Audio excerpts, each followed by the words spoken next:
Hi friends, கதை கேட்கலாம் by Sudha Suresh சேனலுக்கு உங்களை அன்புடன் வரவேற்கிறேன். பேசிக்கொண்டிருப்பது நான் எழுத்தாளர் சுதா சுரேஷ். இன்றைக்கி நம்ம சேனலில் நாம் பார்க்க போகிறது இவனும் ராமனே கதையின் அடுத்த 2 அத்தியாயங்கள். வாங்க நாம் இப்போ கதைக்குள்ளே போகலாம். அத்தியாயம் 9. சித்த வைத்தியர் தான் பாடிய அந்த பாட்டின் பொருளையும் அவர் தந்த வரைபடத்தில் இருப்பதன் அர்த்தத்தையும் ராமிடம் விவரமாக கூற ஆரம்பித்தார். நான் சொல்வதை கவனமாக கேளுங்கள். நான் பேசும்போது நடுவில் குறுக்கிடாமல் கவனியுங்கள்.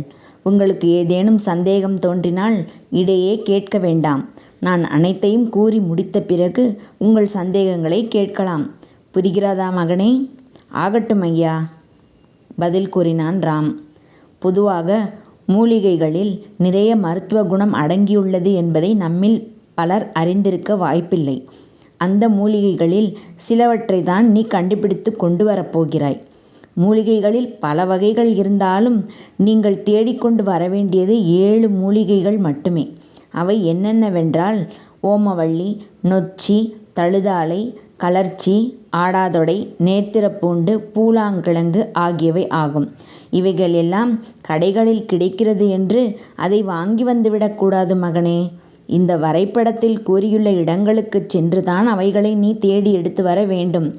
அதில் தான் தெய்வீகத்தன்மை அடங்கியுள்ளன. அவைகளை இங்கு கொண்டு வந்து என்னிடம் கொடுங்கள். நான் அதை சாறெடுத்து தருகிறேன்.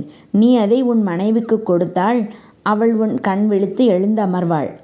இவற்றை நீ செய்து முடிப்பதற்கு 3 மாத காலம் மட்டுமே அவகாசம் இருக்கிறது.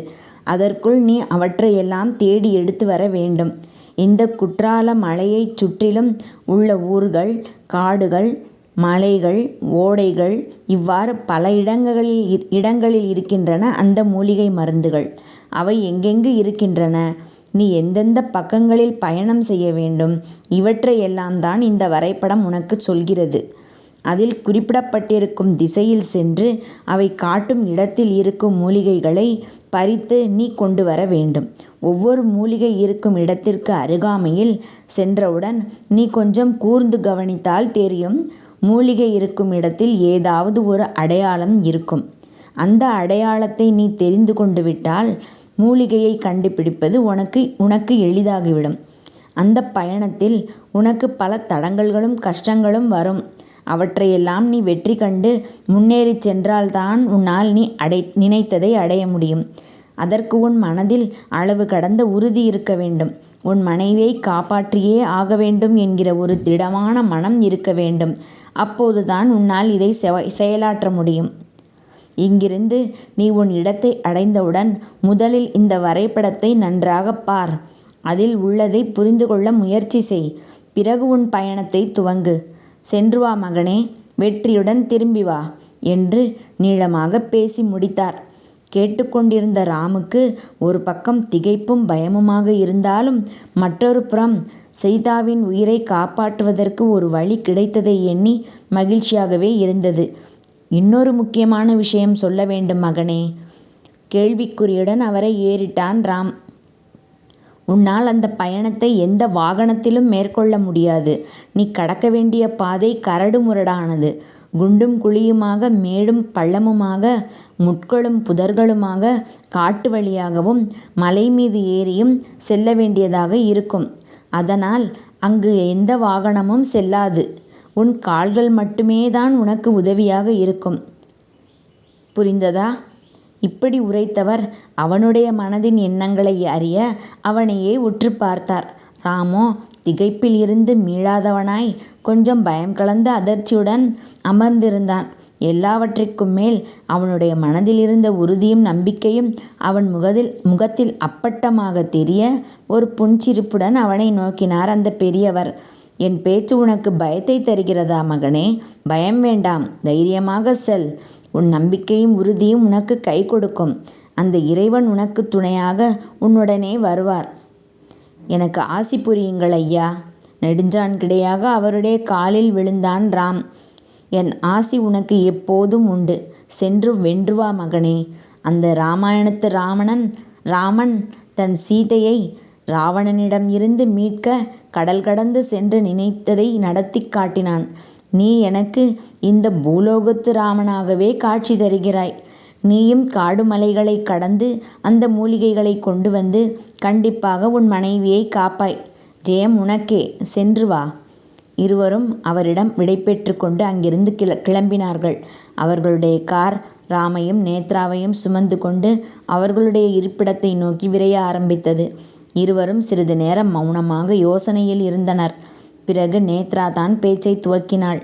நான் கொஞ்சம் கூட எதிர்பார்க்கவே இல்லை ராம், இப்படி ஒரு வழி கிடைக்கும்னு. மனசுக்கு கொஞ்சம் நிம்மதியாகவும் சந்தோஷமாகவும் இருக்குது இல்லையா? ஆமாம் நேத்ரா, எப்படியாவது சீதாவை காப்பாற்றிடலான்னு எனக்கும் இப்போ நம்பிக்கை வந்துடுச்சு. The credit goes to you only Netra. Thank you so much D.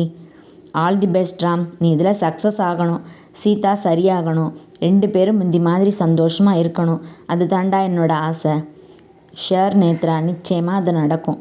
சரி, நம்ம ஜேர்னியை எப்போ ஸ்டார்ட் பண்ணலாம் சொல்லு. ஏய், என்னடி சொல்கிற? எப்போ கிளம்பலாமா?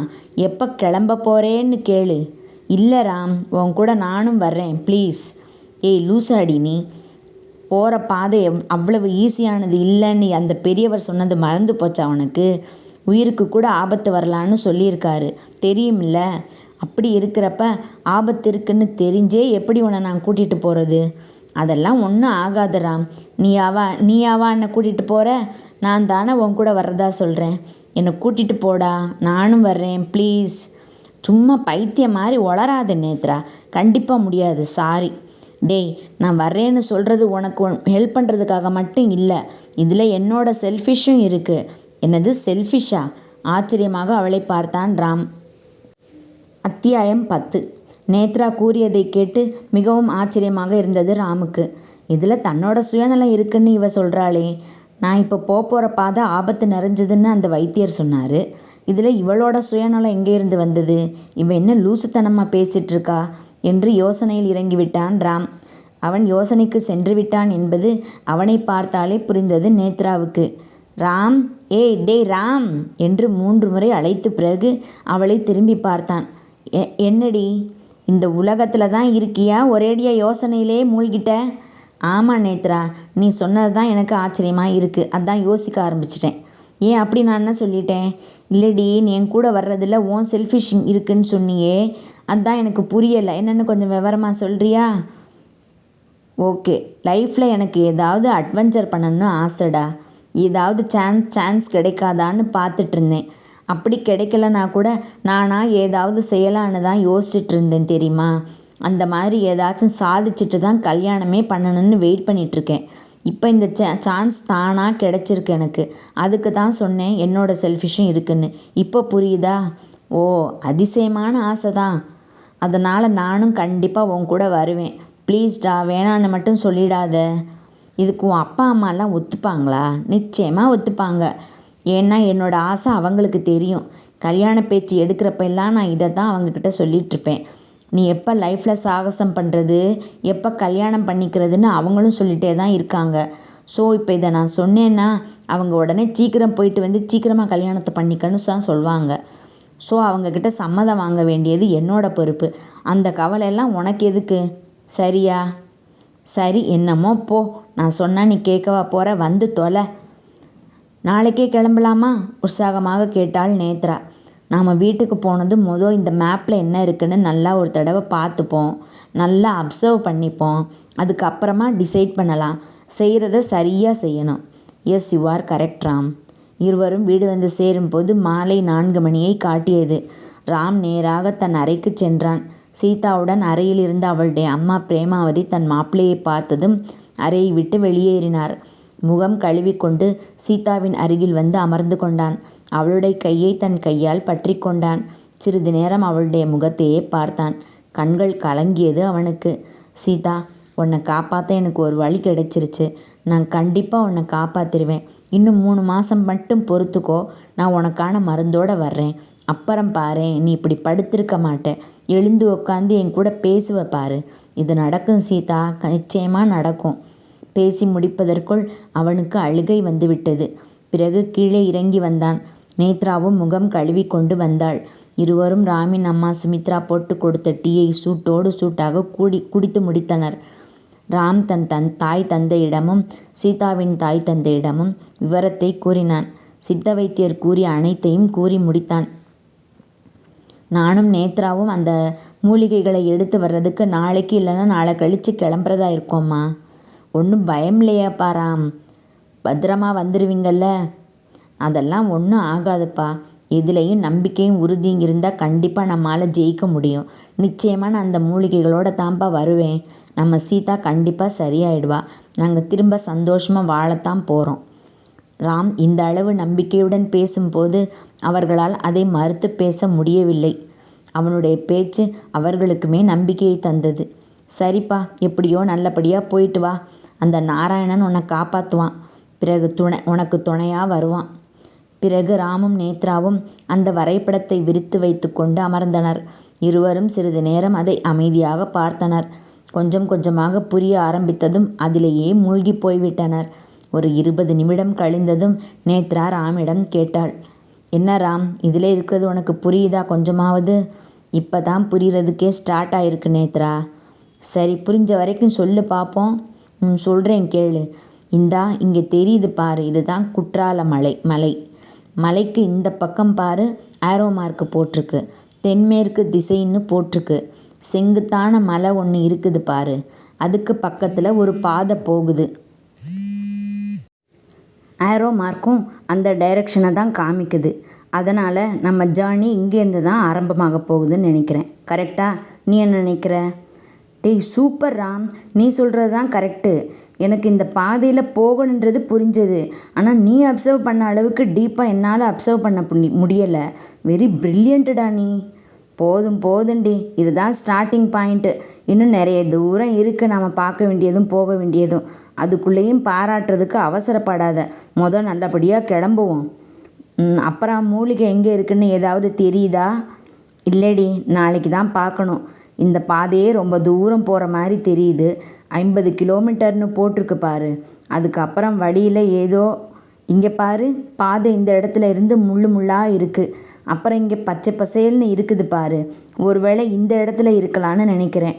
நாளைக்கு இன்னும் நல்லா டீப்பாக பார்த்து குறித்து வச்சுக்கிறேன். சரியா? ஓகே. நீ இப்போ வீட்டுக்கு போயிட்டு நாளைக்கு உன் அப்பா அம்மாக்கிட்ட பேசிட்டு ஈவினிங் இங்கே வந்துடு. நாம் நாளை கழித்து காலையில் கிளம்பலாம். ஆமாம் ராம், நானும் அப்படி தான் நினச்சேன். அப்பா அம்மா கிட்ட மட்டும் இல்லை, சேதுக்கிட்டேயும் பேசிட்டு விவரம் சொல்லிவிட்டு நாளைக்கு நைட் ஆகிடும் நான் வர்றதுக்கு. என்னது சேதுவா? யார் அது? அதான்டா அன்னைக்கு ஹாஸ்பிட்டலில் என் கூட இருந்தானே. நாங்கள் 2 பேரும் சேர்ந்து தான் கொடைக்கானல் போயிட்டுருந்தோம் ஒரு செமினாருக்காக. அப்போ தான் வழியில் உங்களை பார்த்துட்டு ஹாஸ்பிட்டலுக்கு கூட்டிகிட்டு போனோம். ஓ அப்படியா? உன் ஃப்ரெண்டா? ஆமாடா, ஃப்ரெண்டு மட்டும் இல்லை, அவனை தான் நான் கல்யாணம் பண்ணிக்க போகிறேன். ஓ அப்படி போகுதா? Super D. மேரேஜ் எப்போ? 1 வருஷம் கழிச்சுன்னு என் பேரண்ட்ஸ் கிட்ட சொல்லியிருந்தேன். ஆனால் இப்போ தான் என் அட்வென்ச்சர் இன்னும் 3 மாதத்தில் முடிஞ்சிரும் போலையே. ஸோ நாங்கள் வந்த உடனே கல்யாணத்துக்கு நாள் பார்க்க சொல்ல வேண்டியதான். என் கல்யாணத்துக்கு நீயும் சீதாவும் ஜோடியாக வரத்தான் போகிறீங்க. கண்டிப்பாக வருவோம் நேத்ரா. இது நடக்க தான் போகுது பாரு. உன்னை நினச்சா எனக்கு பெருமையாக இருக்குடா. Sita is very lucky. உன் காதல் ஒன்றை ஜெயிக்க வைக்கும் கண்டிப்பாக. என்ன ஃப்ரெண்ட்ஸ், இந்த பகுதி உங்களுக்கு பிடிச்சிருந்தால் லைக் பண்ணுங்கள், கமெண்ட் பண்ணுங்கள், ஷேர் பண்ணுங்கள். நான் அடுத்த அத்தியாயங்களோட சீக்கிரமாக உங்களை சந்திக்க வர்றேன். அதுவரை நன்றி கூறி விடைபெறுவது நான் சுதா சுரேஷ். பாய் மக்களே.